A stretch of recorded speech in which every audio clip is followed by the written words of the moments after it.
Instituições culturais e administrativas surgiram: a imprensa régia, a Biblioteca Real, o Jardim Botânico e as primeiras escolas militares. Mas, enquanto o poder se instalava com luxo e formalidades, as desigualdades sociais se aprofundavam.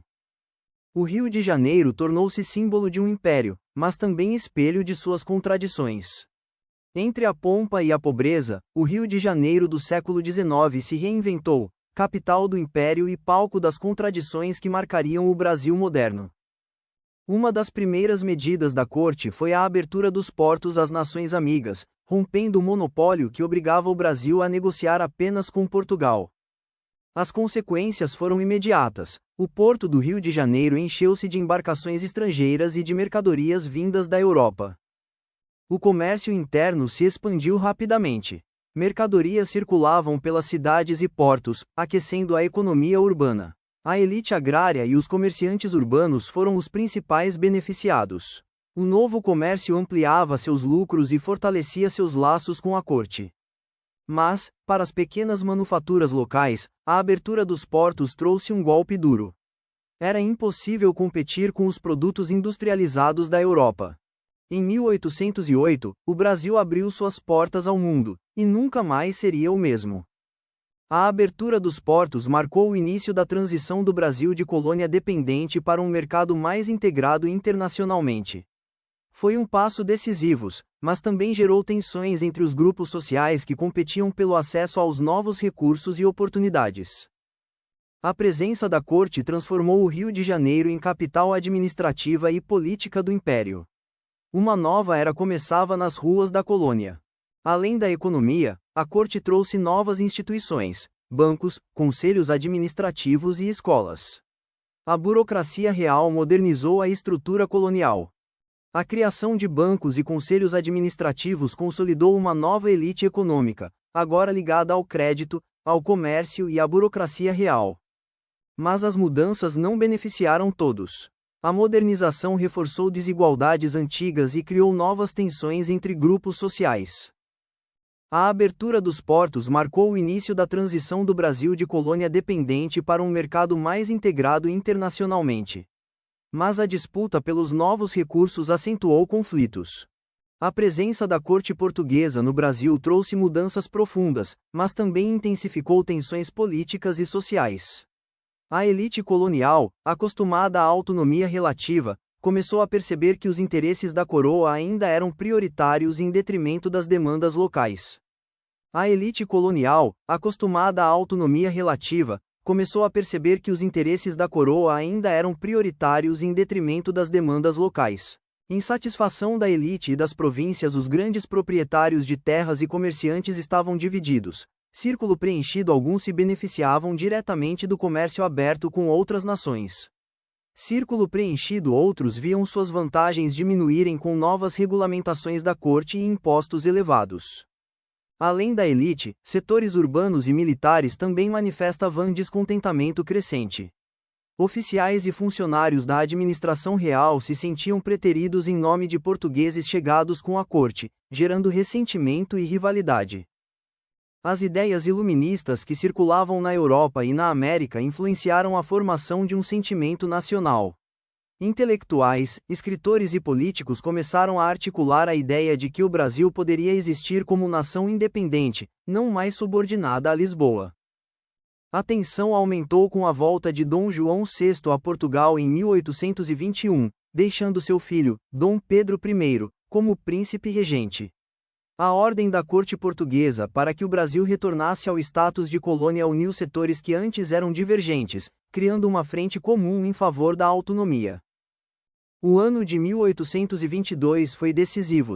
Círculo preenchido, manifestações populares ocorriam nas ruas, especialmente no Rio de Janeiro e em São Paulo. Círculo preenchido, militares e políticos locais pressionavam Dom Pedro I a rejeitar ordens de Lisboa. Círculo preenchido, uma série de eventos simbólicos culminou no dia do Fico, 9 de janeiro de 1822, quando Dom Pedro declarou permanecer no Brasil, contrariando ordens da coroa portuguesa.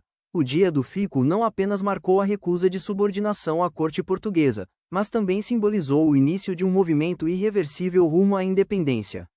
A política, a economia e os anseios populares convergiam para a criação de uma nova nação.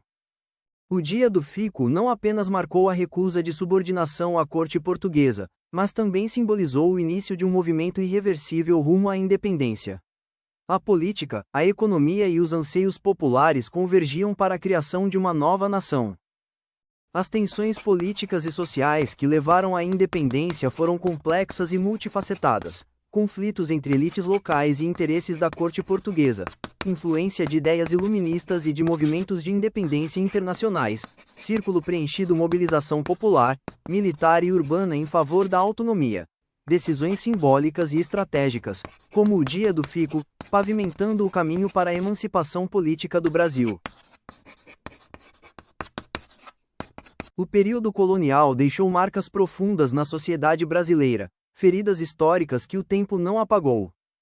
A estrutura social baseada na exploração e na desigualdade continuou a influenciar o Brasil por séculos, moldando relações de poder e exclusão.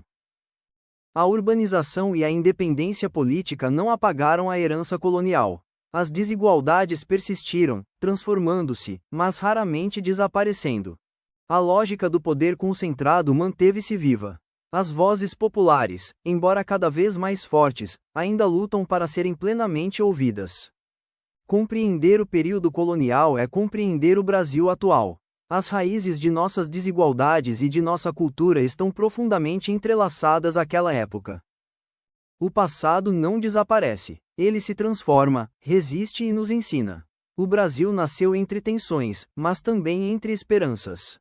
A economia colonial estava centrada em 3 pilares: mineração, agricultura e comércio exportador.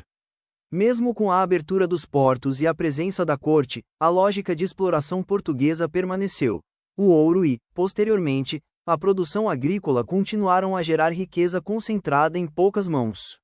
A população de trabalhadores, escravizados africanos e indígenas, sustentava grande parte da economia sem ter acesso a direitos ou autonomia.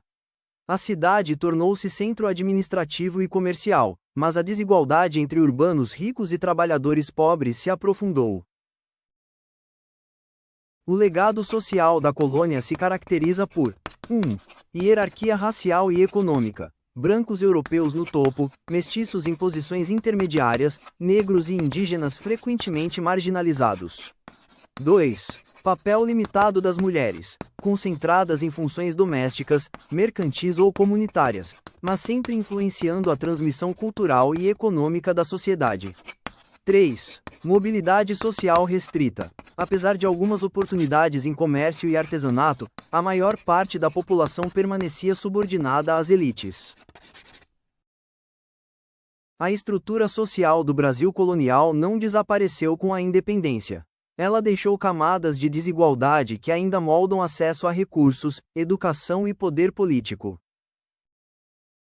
O período colonial também deixou instituições duradouras, municípios e câmaras municipais que regulavam comércio, impostos e justiça local. Escolas e igrejas, que organizaram educação, moral e religião, mas reforçaram valores europeus. Tributação e fiscalização, como o Quinto do Ouro, que criaram precedentes de centralização fiscal e controle econômica. Ao se tornar independente em 1822, o Brasil herdou desigualdade social e econômica, com concentração de terras e riqueza. Dependência de exportações primárias, como açúcar, algodão e café. Estrutura política limitada, com um sistema monárquico centralizado, mas elitista e excludente.